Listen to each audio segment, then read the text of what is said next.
Una vez más, acá en Ikigai Coach, buscamos que nuestro propósito en la vida sea el desarrollo y el transportar o transformar el conocimiento a través de experiencias grandes e invitados que nos traen su manera de ver la vida, su propósito de vivir en un entorno que de una u otra forma es muy importante y relevante como es el entorno académico, donde todos aprendemos lo que la vida nos ha enseñado y la transformación a través de unos conocimientos específicos.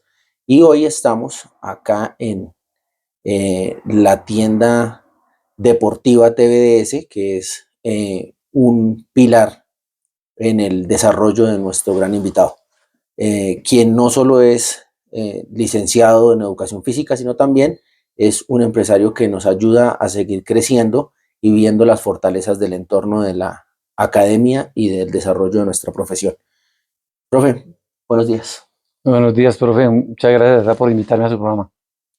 Pues, profe, el placer es de nosotros, de que la gente que nos esté viendo, nos esté escuchando, diga que realmente hay un propósito, una finalidad en el desarrollo de nuestros capítulos, que no solo estamos basados en invitar personas por invitarlos o por llenar minutos, sino porque realmente tengamos un propósito o una finalidad que en esencia es lo que Ikigai transmite. Entonces, el conocimiento es poder, pero necesitamos es tener el poder de transmitir ese conocimiento. Y hoy vamos a ver un poco de ese desarrollo. Está charlando con el profe Juber para saber realmente quién está detrás de todos esos logros cosechados y pues obviamente los retos y lo que nos lleva a poder estar en el momento en el que estamos. Pues sí, hoy vamos a hablar de algo fundamental que no, de pronto no le damos tanto el valor que tiene como es el juego en el aprendizaje, el cómo aprender jugando y considero que es un elemento muy importante para el inicio de la educación. El propósito que debe tener hoy en día un niño cuando va a su escuela es aprender, pero de una manera muy agradable. El profe directamente va a su Ikigai, su vocación de enseñar, de transmitir, pero comencemos como siempre nos gusta con un contexto. ¿Quién es Juber Tovar? ¿Quién es hoy? ¿Qué ha logrado? ¿Cuáles son sus metas, sus objetivos? Y pues que nos conozcan un poco más. Bueno, Gilberto Vara es una persona que alguna vez se apasionó por la educación física, alguna vez se apasionó por el deporte, alguna vez alguien lo motivó en una jornada didáctica a incursionar en el tema de la lúdica y hoy en día pues se dedica a transmitir ese conocimiento en las aulas, en las universidades, en cursos de extensión, en cursos de posgrado y pues llevar al campo real, que es donde los niños realmente pues le dan el valor que tiene el juego. También ha sido un emprendedor que ha buscado a través de escenarios como el que ustedes están viendo hoy en día materializar sueños y esos sueños pues ustedes, sus hijos y las personas que nos escuchen también seguramente lo están haciendo y lo van a hacer. Hay un enfoque directo en los niños, el desarrollo de los niños. ¿Cómo fue de niño, profe? ¿Cómo surge? ¿Cómo vive ese desarrollo de educación, esa manera del cuerpo y el juego desde niño? Yo considero que tuve una muy buena infancia. ¿Sí? Pude jugar mucho en un juego de esos rurales donde no hay problemas con ensuciarse, con golpearse, donde de pronto no hay limitaciones, sino la posibilidad espontánea de jugar de manera lúdica, que eso lo dice Víctor Pavia en un libro que se llama Jugar de modo lúdico, que uno podría no entender algunos técnicos sobre el tema, esa conjugación de palabras, pero lo pude hacer. Pero también considero que fue un niño un poco introvertido, muchos miedos. Y después la universidad, que después la vida me fue despertando el interés por vivir la vida un poco más divertida. Considero que a veces en la infancia pasan tantas cosas que uno no logra como quemar esa etapa tan importante que es la infancia, pero que hoy en día considero que con mis estudiantes y mis hijos he intentado promover mucho el valor tan importante que tiene el juego. Profe, ¿su merced de acá de Tunja?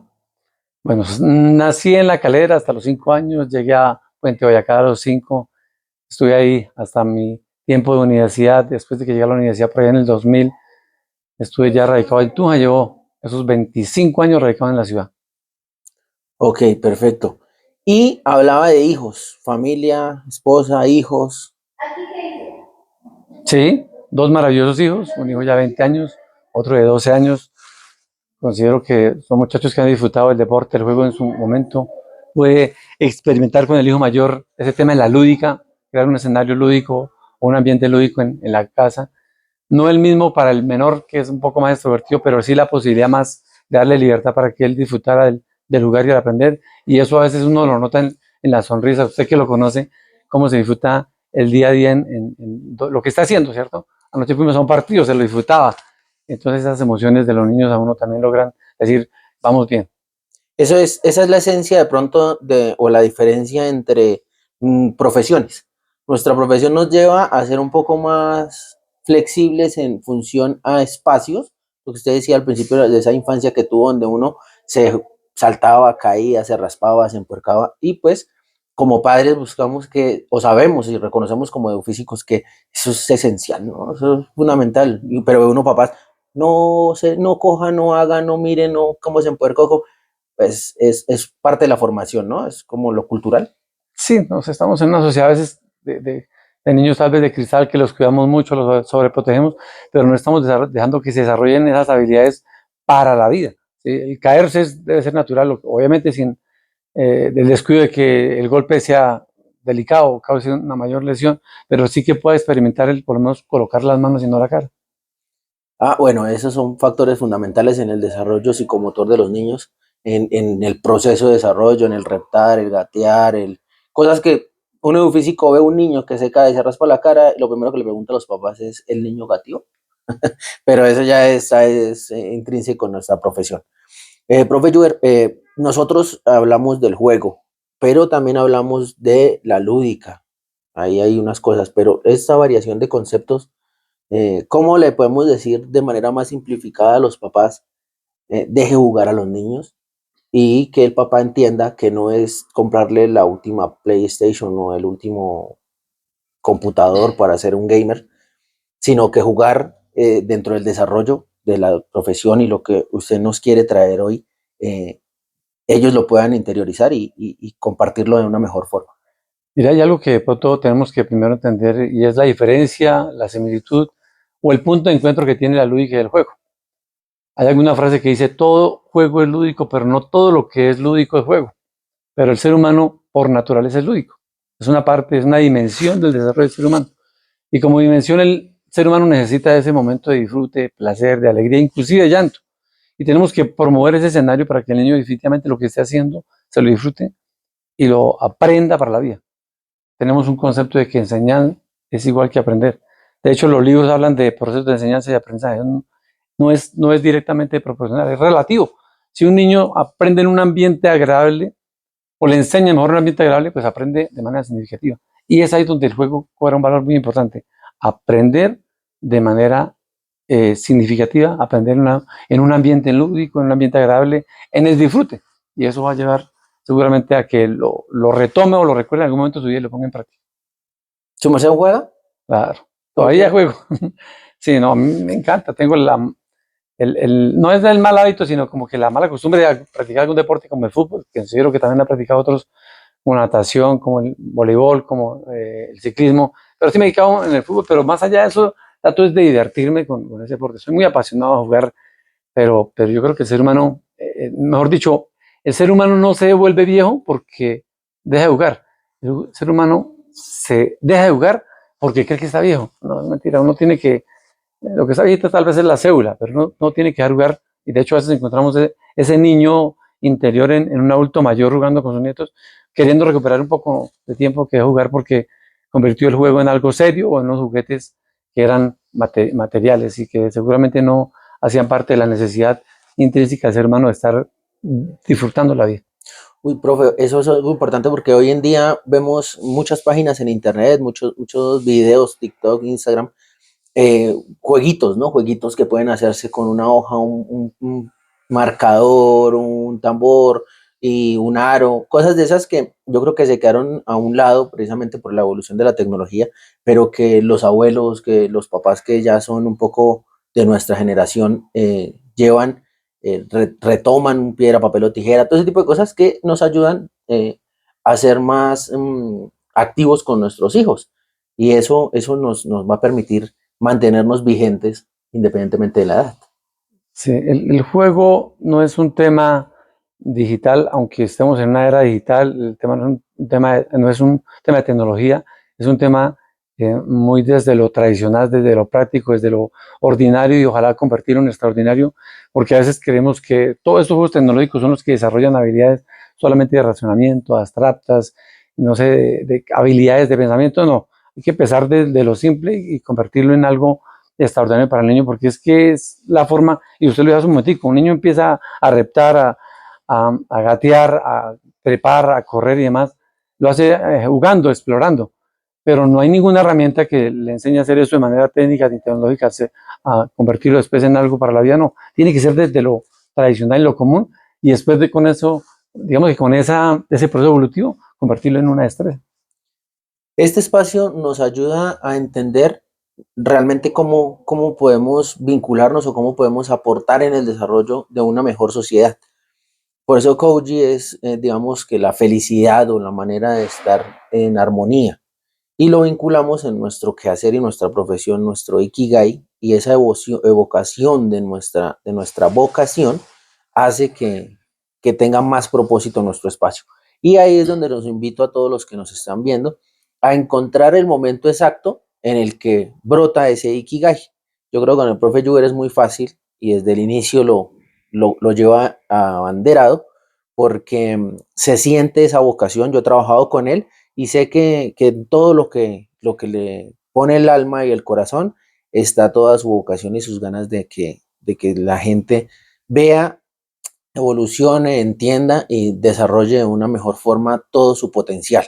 Eso es agradable para los que compartimos con él, lo que podemos rodearnos en diferentes espacios y eso hace que realmente tenga un poco más de propósito también nuestro quehacer o nuestra voluntad o como lo llamamos acá, nuestro Ikigai. Profe Juber, ¿qué otras cosas cree que podemos implementar o que podemos utilizar de manera más práctica en medio de la transformación y la rapidez del hoy? Mira, hay algo que de pronto no lo hemos entendido muchos docentes, tal vez padres de familia o las personas del común en cuanto al fin de la educación. Y Freud lo decía en una frase tal vez muy sencilla, pero que hoy en día tenemos que convertirla en una realidad porque la frase viene hace muchos años y es que la educación más eficiente es esa que proporciona a los niños actividades, autoexpresión y participación social. Y es tan así que a veces los padres de familia o los profesores estamos buscando en los niños desarrollar la parte cognitiva. Nos olvida un poco la parte social, la parte física. Y es fundamental. Yo creo que hay personas que tendrán mucho conocimiento, pero la parte social se les dificulta mucho. Hay personas que tienen mucho conocimiento, tienen algo de la parte social, pero en la parte física de pronto faltan algunos elementos importantes. Tenemos que conjugar una educación pensada en lo que es la vida. Es que la vida es movimiento, la vida es socialización y la vida es conocimiento. Y allá yo creo que es importante darle esa relevancia que tiene el juego en el aprendizaje. Cómo el niño aprende haciendo, cómo el niño aprende experimentando, cómo el niño aprende socializando, cómo el niño aprende construyendo unas reglas, acatando unas reglas. Mire que en los juegos tradicionales, y yo sé que el profe también aquí en algún momento lo vivió, uno puede ser de una región de Boyacá, aprender cómo se bebe el trompo, cualquier juego tradicional, la rayuela, el cucunúa, que uno le dice hoy en día a un muchacho que es un cucunúa y no sabe qué es. Y ese niño que lo aprendió aquí en Boyacá puede ir un día a la costa a jugar con otro niño y enseñarle el juego. Y el niño de la costa, sin un reglamento, se puede aprender el juego o puede crear sus reglas y se lo enseña a otros niños. Entonces, en medio del juego hay una construcción de conocimientos muy significativa, hay un empoderamiento, hay liderazgo, hay la verdadera forma de evaluar y de poner en práctica lo que son los valores. Eso pasa en un ambiente, un escenario de actividades, de acciones y de participación, no en un discurso. Nosotros consideramos, yo creo que en educación física, la entendamos que la educación física no sea un tema de tablero, ¿cierto? Sino sea un tema de práctica. Podríamos pensar que es un tema de experimentar, sí, a veces tenemos que experimentar algunos elementos para decir en qué debemos corregirlos, pero tiene que ser la práctica, tiene que ser las actividades, tiene que ser las acciones del niño en el que lleve a adquirir esas habilidades, esas destrezas para la vida. El profe Juber del campo, del aula, es el mismo profe Juber del hogar. Sí, digamos que yo recuerdo mucho la pandemia, de hablar de eso ya puede ser un poco rayado, pero pero ahí me di cuenta qué tipo de docente era cuando tuve que solventar cómo ocupar el tiempo y cómo reconocer la importancia seguramente que tenía ese escenario y familia de que no, el día no fuera tan tedioso porque estaba acostumbrado mucho seguramente yo a un escenario mucho más de libertad y encerrarme con mis hijos, pues nacieron muchas ideas muchos elementos creativos para poder jugar con ellos, enseñarle a ellos cosas, reconocer a nuestros hijos de sus habilidades, dialogar con ellos. Entonces, considero que sí, como papá también he intentado poner en práctica muchos mis aprendizajes de aula, mis aprendizajes con mis estudiantes, a veces los errores corregirlos. Yo he cometido errores como padre de familia también y como profesor. Me acuerdo tanto me dijo el mayor que alguna vez me dijo, bueno, yo le decía, hijo, corrige la letra porque no es bonita, no se entiende, no. Y yo cada vez que le decía, yo creo que él tendría como 4 o 5 años, yo le decía eso. Un día me dijo, papi, pero es que mi profe me dice que yo soy el que tengo la letra más bonita del salón. Lo que yo le estaba pidiendo en ese momento tal vez no era lo que correspondía a su edad. Entonces, aún así, dándome cuenta de esas cosas, pues empecé a entender que todo era un proceso de evolución y eso también nos tiene que permitirle a nuestros hijos, a nuestros estudiantes, a nuestros niños, de que vayan mejorando, pero que todo es un proceso, porque a veces como papás o como profesores queremos las cosas para allá. No, es un proceso, es también para el niño una oportunidad para saber que se puede equivocar, pero que está también para aprender cosas de manera gradual. Esto nos lleva de pronto a entender que debemos diferenciar nuestros roles sin desconocer nuestra vocación. Uno es profe y yo creo, y siempre se lo he dicho a muchas personas, uno de profe no se sale. Y uno quiere llegar a la casa y quiere seguir siendo el profe y ahí no hagan o hagan esto así o esto se debería hacer así. Y de pronto vamos como a esa misma velocidad o a esa misma exigencia, porque el profe es el que más, yo creo que el que más exige y se exige, y lo cometemos es en la casa, en el hogar, un distanciamiento o que digan, ay, ya llegó mi papá, qué mamera. ¿No? ¿No pasa? No, no, no. Me siento muy contento cuando llega uno a la casa y lo que primero lo recibe a uno la sonrisa de un hijo, eso es maravilloso. Usted sabe que lo está viviendo ahorita y en esa edad los niños hay que disfrutarlos porque es el momento realmente para como que recuperar o encontrar esa energía que tienen ellos y tener como esa recompensa de decir en la casa me está esperando alguien y para ellos es todo un momento de encuentro significativo. Entonces hay que vivirlo. Eso es realmente la vocación, el desarrollo de nuestro Ikigai en otro contexto, pero que también está ahí esa pasión, esa gana de explorar en diferentes escenarios. Profe Juber, digamos que nosotros acá no damos consejos porque es mucho más difícil, pero sí hablamos de experiencias. ¿Qué ha sido lo más difícil en la actualidad o en estos 20 años de trabajo que lleva enseñando o forjando profesores? Yo creo que lo más difícil es cambiar la forma de pensar de las personas. Estamos a veces en una sociedad muy común, un poco predecible, somos convencionales, tradicionales, y buscar lo novedoso, lo raro, lo alternativo, creo que he intentado por ese lado, es difícil.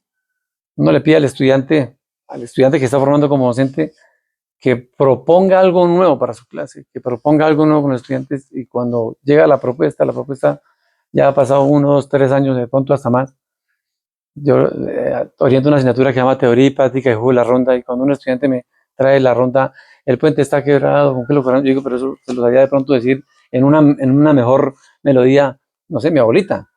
¿Por qué no buscar nuevas tendencias, la gamificación hoy en día, seguramente en el deporte, en el juego y demás, en la educación física, porque es que hoy en día los estudiantes tenemos que llegarle con cosas nuevas. Lo más difícil es cambiar la forma de pensar de una sociedad. Y en todos los contextos, ¿no? Digamos que el juego es el que nos abarca, el que nos lleva todo el tiempo, todo el mundo quiere jugar, todo el mundo está jugando, pero esa transformación de pensamiento, eso es de corrientes. Ahora todo el mundo quiere ser youtuber, ahora todo el mundo quiere ser gamer, ¿por qué? Porque es lo que está en tendencia. Ahora todo el mundo quiere ser influencer, es lo que está en tendencia. pero hace años había una estructura tradicional donde había que ser médico, todos querían ser médicos, todos querían ser arquitectos, todos querían ser ingenieros, y eso hace que se encasille y se vuelva cuadriculado el ser humano. El juego, porque hay una parte del juego, y eso lo hemos hablado, donde no está reglamentado, que ya no deja de, o sea, sale del marco del juego y se convierte en otras cosas. Ah, mira, cuando al juego se le colocan reglas, ya no es juego. Los juegos tienen normas. Inclusive muchas normas, y si se quiere llamar reglas, son construidas por los mismos jugadores. El juego debe ser un ejercicio espontáneo del ser humano, debe ser la construcción cada día de diferentes niveles de la forma como se jueguen, pero debe ser algo natural y diario del ser humano. Uno puede jugar inclusive su trabajo, no porque uno cumple un horario y unas funciones, no puede, no quiere decir, puede jugar, pero juegue a hacer las cosas diferentes. Juegue a que un día con sus estudiantes o con las personas con las que esté trabajando quiso tener usted una mejor estrategia, una mejor idea, una experiencia, un experimento para hacer que el día no sea tan, no sé, tedioso un poco para algunas personas, tan largo. Digo, cuando a una persona al día se le hace largo, la semana larga y el mes largo, está pagando horas extras. Esos pequeños momentos, yo viajo todos los días 25 minutos más o menos para traer a mi hijo al colegio y estamos todo el tiempo implementando eso que está diciendo el profe Lluvia. El juego, juegos que dice uno, pero no es el juguemos en el bosque, ni juguemos el café, el arroz con leche y todas esas cosas, pero sí los juegos de carro, hay juegos de vehículos, juegos de transporte, hay qué colores más se tienen, cosas que son tan elementales, pero que nos vinculan a establecer un diálogo continuo con nuestras personas, con los que nos rodean, con nuestros hijos, que hoy en día, y lo que decía el profe Lluver hace un rato, de cuando era un niño o un joven, era introvertido y ahora la experiencia le permite expresarse un poco mejor, pero podemos ayudarle a nuestros hijos a ser mucho más espontáneos, brindarles herramientas para que tengan un diálogo constante y eso es el juego, una gran herramienta para ello. Sí, mire, yo decía en algún momento, Víctor Pavia es un escritor argentino que ha escrito muchísimo sobre el juego y sobre la lúdica. Y él decía en ese libro sobre lo que era jugar de un modo lúdico y a mí me costó entenderlo. Y ahora que usted recuerda un poco lo que hablaba de jugar en el recorrido en su carro, lugar de residencia, su trabajo o su destino. Y él decía en ese libro, jugar de un modo lúdico implica la chanza, el chiste, la broma, la trampa, pero sin que eso entre a afectar ni física, ni moral, ni económicamente a alguna persona. Y yo he tenido la oportunidad muchas veces de jugar con mi hijo, transportándome en un carro, sea en un bus, sea en un carro particular, a contar colores de carros, a contar casas, a contar animales. Eso se jugaba hace muchos años. Yo me acuerdo cuando iba uno a los paseos de colegio, uno jugaba eso, a contar dónde hayan más animales de un lado del bus o del otro. Y los niños le piden a uno jugar. Lo que le cuesta a uno como papá es dedicarle tiempo a los niños para jugar. No sé si también como docente, no creo que si es un docente de educación física le cueste, pero, o puede que sea que a algunos nos cueste más que a otros, pero los niños sí piden a diario estar jugando o vivir cosas nuevas. Ahí está la ideología de nosotros de mirar en el juego todas las potencialidades que tiene y dedicarle tiempo a eso. La finalidad, eso El justificaría propósito. el propósito. Si yo lo quiero hacer para que él pueda entender algunas otras cosas, para que aprenda a contar, para que evidencie y diferencie, todas esas cositas son importantes y es como lo que queremos dejar para que los que, así como nosotros tienen hijos, sobrinos, todo el mundo tiene familia a quien enseñarle, porque no solo se trata de la primera infancia, uno todavía le puede ayudar a recordar al abuelo, ayudar a la persona que tiene al lado a desconectarse un poco de la realidad, del estrés del trabajo, de las preocupaciones, con un jueguito, un buen juego, un momento de esparcimiento. Mira, es que los juegos están en todas las etapas de la vida del ser humano, no es de los niños ni el adulto mayor, es de toda la vida. ¿Sí? Nosotros, digamos que hay juegos motores, eso es como la parte en la que seguramente el niño empieza a fortalecer sus habilidades, pero hay juegos sensoriales que lo necesitamos nosotros a diario. El tema del estrés y todos los problemas de salud mental hoy en día se dan porque no le dedicamos tiempo a nuestra vida para desconectarnos de las preocupaciones, de las ocupaciones, de las responsabilidades, y nos distraemos con algo que ayude seguramente a refrescar un poquitico la memoria, a cambiar un poquitico, sí, sabemos las preocupaciones o las responsabilidades que tenemos, pero necesitamos esas píldoras lúdicas que nos desconecten de ciertas realidades que no las podemos abandonar, pero que tampoco le podemos gastar tanta energía porque digamos que si yo me preocupo por algo mucho, ¿qué va a pasar? No pasa nada. Si me preocupo no va a pasar nada. Tengo que tomar una acción para que algo pase. Y a veces el quejarme, preocuparme, el no dormir bien, el estresarme, esa no es la solución. Tiene que ser una nueva acción. Bueno, tome un respiro, haga alguna actividad diferente, que sea una acción ojalá lúdica, y después retome su actividad, pero con más sensatez, como con más serenidad, para saber que definitivamente sí nos podemos desconectar de tantas cosas, pero no afectarnos emocionalmente o socioemocionalmente. O afectar nuestro entorno, que es lo que normalmente, el error más frecuente que cometemos es que estamos con una batalla en la cabeza, estresados por una cosa, por la otra, por lo que el diario vivir, y llega el niño, papá, quiero jugar, ay, ahorita no, que es que, porque esa reacción genera conflictos a largo o a mediano o muy corto plazo, dependiendo de la persona que perciba o reciba ese choque directo. Entonces, el juego nos va a permitir ver la vida de una manera diferente. Mire que en algo, y de pronto uno no ha sido consciente de esas realidades, el ser humano no sé si concibe o piensa que el juego es hacer cualquier cosa o ocupar el tiempo. Y el juego en esencia yo creo que es el verbo que logra dilatar las pupilas de un niño, pero es el mundo real del ser humano. Cometimos el juego en algo serio, pero siempre el ser humano ha jugado. Ontonéticamente y filogenéticamente el ser humano ha jugado.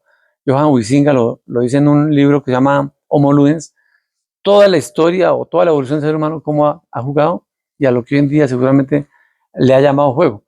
Pero hemos convertido en algo muy serio, o no sé si la palabra puede ser tedioso o algo, pero no en algo significativo y totalmente necesario para la vida. Tenemos que darle la relevancia que tiene el juego. Yo le escuchaba algún día hablar a un rector en un viaje que tuve de la especialización de lúdica por allá en un municipio, un rector hablándole a otro profesor sobre por qué lo hacía que los estudiantes perdieran el tiempo cuando los sacaba del salón y los ponía a hacer actividades en un entorno natural o en un escenario deportivo, si estaba en una clase, no sé, de español, de social, de otra clase, como si estuvieran perdiendo el tiempo. Y el profesor le explicaban unas palabras, porque fue docente también de la especialización. No, es que lo que estoy cambiando es el ambiente para que lo que esté pasando con el estudiante sea más lúdico y proporcione ese aprendizaje que estoy buscando y lo convierta en algo más real. ¿Cómo puede un profesor de anatomía, de biología, mejor tal vez, enseñarle las partes de la planta a un niño en una cartelera, en, no sé, un póster o algo, cuando a la vuelta del colegio hay una matica donde pudiera yo llevar al niño y que el niño mire qué es el tronco, qué es una hoja, qué es el tallo, bueno, todas las partes que puede tener una planta, que eso es real, pero a veces los medios están, pero somos tan predecibles que lo hacemos tan técnicamente que eso no produce el aprendizaje. Y no es que esté jugando, estamos generando en ese caso solamente es un ambiente más lúdico. Y no estamos jugando, estamos cambiando es la forma como el niño está aprendiendo. Entonces yo creo que tenemos que cambiarle el concepto de lo que es jugar, que no es perder el tiempo, sino es generar escenarios y momentos para que el niño pueda disfrutar de una manera diferente. ¿Y por qué no aprender? Yo tuve la oportunidad alguna vez cuando estaba en la universidad de hacer un curso de natación porque me dijeron que era lo más difícil que iba a ver en deportes. Hice el curso de natación y no aprendí nada. Me la pasé jugando, molestando. Y cuando llegué a la clase de natación en la universidad, en cuarto semestre, me acuerdo tanto, el profesor empezó a explicar la técnica de cómo debía hacer tal cosa y se me facilitó, lo hice bien. Y quiere decir, el momento anterior pensé que no aprendió porque de pronto no me puse a hacerlo mecánicamente, pero siempre, como lo disfruté, lo recordé tanto que después ir a hacerlo técnicamente fue más fácil, porque el escenario para mí fue lúdico, o sea, fue divertido, fue espontáneo, no fue cuadriculado como a veces queremos las cosas. Que es el error más grande que cometemos los profesores y más de deportes, y es coger los niños desde pequeños y tratarlos como atletas o como deportistas en proceso. Y los niños son niños que requieren del juego, de la lúdica, de estrategias para incluir el reglamento, las limitaciones del deporte, del juego, pero eso es progresivo. Hablábamos en el capítulo anterior sobre la estructura radical o la tendencia radical de coger y encasillar a los niños. es que él es como hiperactivo, entonces TDAH, es que es disperso, entonces TDA, es que no sé qué, es que... Y eso nos permite de pronto nosotros como adultos aclarar los comportamientos de los niños, pero no entendemos que es más fácil decir, el niño es así porque es un niño que está jugando, que está divirtiendo, que está formándose y que más adelante, cuando ya tenga la edad y haya tenido sus conocimientos, pueda o no establecerse una patología, pero primero hay que darle la oportunidad que el niño sea niño. Sí, a veces rotulamos a los niños. Les decimos que son estos, son los otros. Yo tuve el caso particular de un niño que le dijeron que era hiperactivo. Ahorita, de niño, ahorita es relajado. Entonces no era hiperactividad, era un niño en su esencia, divirtiéndose, aprendiendo, pero a veces, y ese profesor seguramente con una visión un poco, no sé si tradicional o sesgada de la realidad, le estaba cohibiendo al niño ser niño. Hoy en día tenemos que dejar que los niños sean niños. Los niños no son el futuro de un país, no volvamos a decir frase. Los niños son el presente de un país.